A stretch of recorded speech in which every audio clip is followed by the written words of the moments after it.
And, you know, to the end, I love you, my man. You're truly going to be missed, Coach. Rest in peace, Coach. And someday, hopefully, I can get up there and play for you again. Coach, thank you for your wisdom, your tutelage, your honesty, your commitment, all the above. And number one, that I think is taking a chance, because you always took a chance and you always won.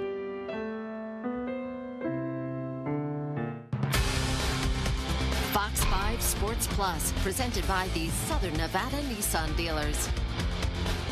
A major loss to the city of Las Vegas. Welcome to a special Jerry Tarkanian edition of Sports Plus. I'm John Castanino. Tark the Shark, he died Wednesday, of course, at 84 years old. The Runner Rebels didn't run before he arrived in Vegas in 1973 to take over UNLV basketball. 509 wins, 4 Final Fours, 1 national championship. These guys probably know that better than anybody else, but as a Las Vegas native, I wanted to take the opportunity to show you folks, first off, to honor Tark and show some of you new to the community what he really meant to our city. So we got 2 of the guys. Moses Scurry going to join us in just a bit, but fearless Freddie Banks and Eldridge Hudson, both on the 87 Final Four team.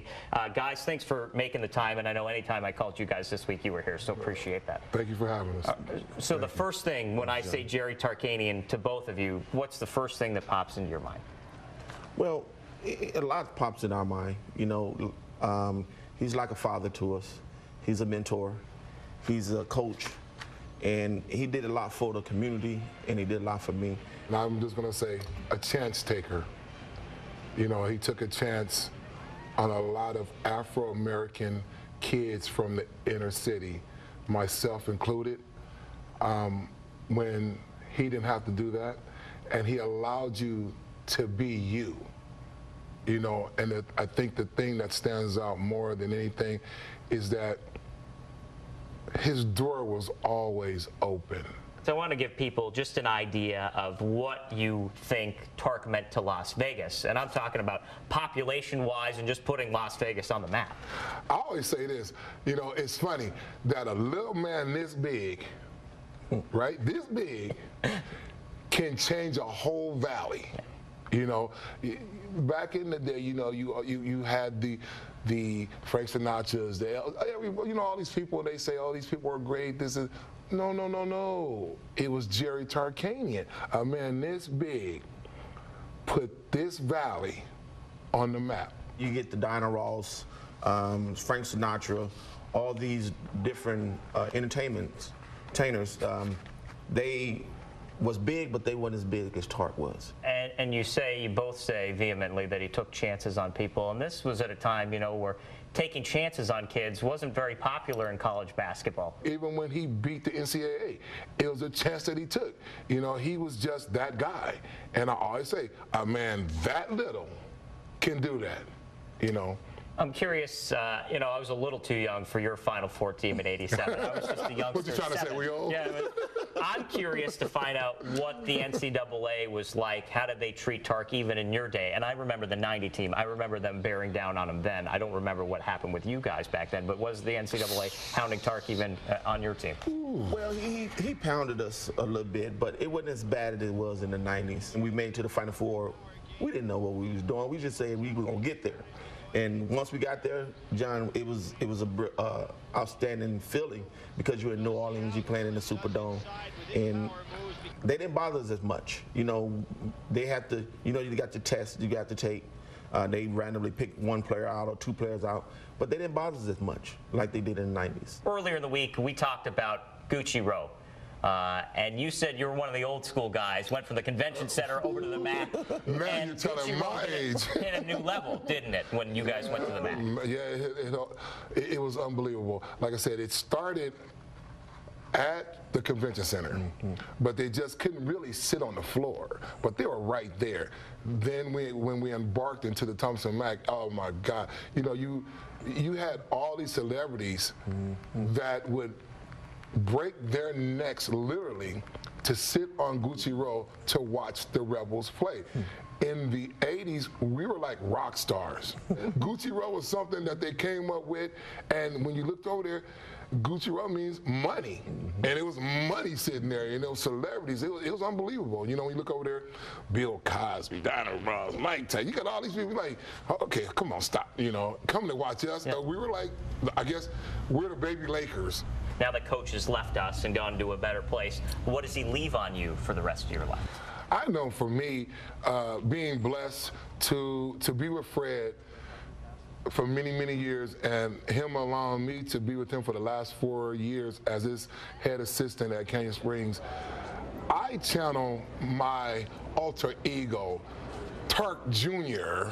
when I coach. You know, I'm Tark Jr. I got the towel. We got the towel at the game. You know, and it's funny because I find myself saying things to our kids that he used to say to us. If I could be half the coach that he was, I'm gonna be a great coach. Coach will wait till we get into the locker room. He'll kick the wall. He'll yell and scream, and his favorite word, and I'll never forget it, is "God darn it!" You know, and don't y'all get complacent on me. Or, you know, it's a lot you can say about him. Bring back memories to the impression that you want to, you know, put on you. It's a lot. I mean, John, it's a lot to say, but like Hud said, I tip my hat out to Miss Tark. She's been there through thick and thins on traveling and all kind of things for Coach. And the kids, you know, Danny, Pam, Jody, George. You know, they are the best kids that any parent would want. Freddie Banks, Hud. Guys, thanks for coming down. Thank you, John. We've got more coming up here. Moses Scurry is going to join me in just a moment. 90 seconds. We'll be back after this. When my dad was debating whether to come to UNLV or stay at Long Beach State, he had a booster run down on the court at the end of his practice at Long Beach, and he said, "Coach, you got to go to UNLV. You won't want to leave until you go to heaven." And he never wanted to leave until he's up in heaven now.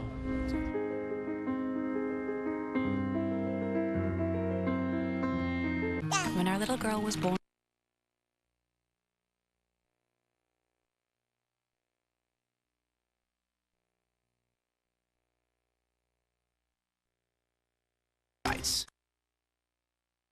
Promotional consideration for Fox 5 News provided by Canyon Falls Hair, Skincare, and Nails.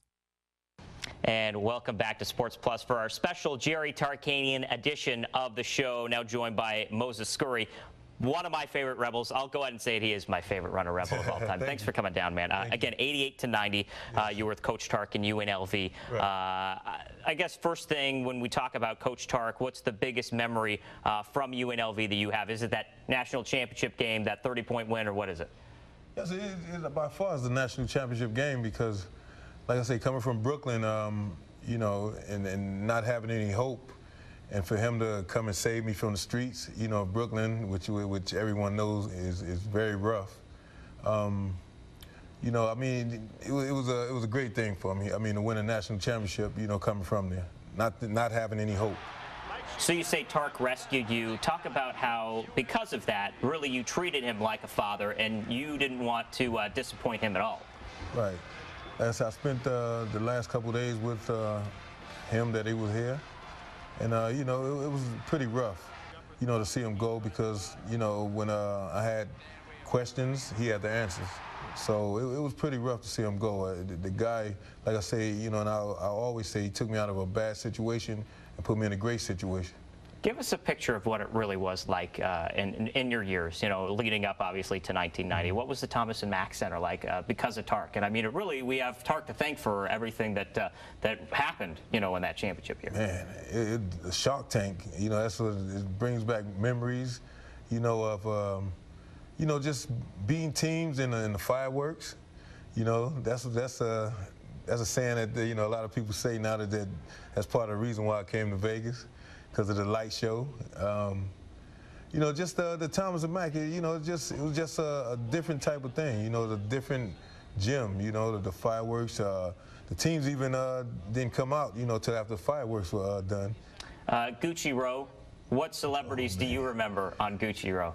Mike Tyson, Don King, Whoopi Goldberg, et cetera, et cetera. I could go on and on, you know, throughout the show, but it was just so many different people there. I also remember seeing Mr. Miyagi from Karate Kid, you know. So yeah, it was like I say, this was a life changer for me. Tark always said what he wanted to say, and I have a couple quotes. Some of his more famous quotes towards the NCAA said, "I always like to get transfers, especially from the Pac-10, because they already have their cars paid for.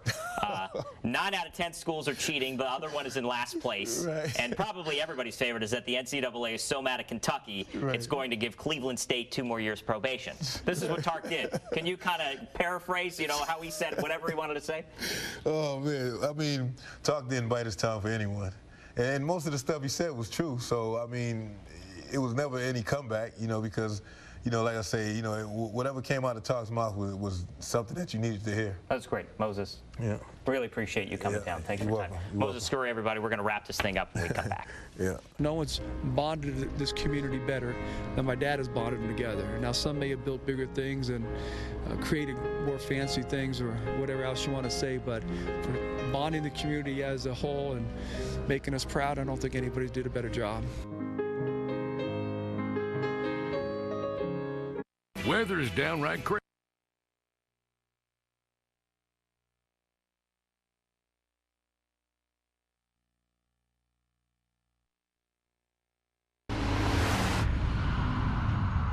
The Range Rover Sport. Land Rover, above and beyond. Tomorrow is Coach Tarkanian's funeral, which will be a private service over at Our Lady of Las Vegas Church. His memorial set for March 1st at the Thomas & Mack Center. And, of course, the Strip will dim the lights for Tark Wednesday night at 10:30. Thanks for watching, and thank you, Tark. We'll see you next time.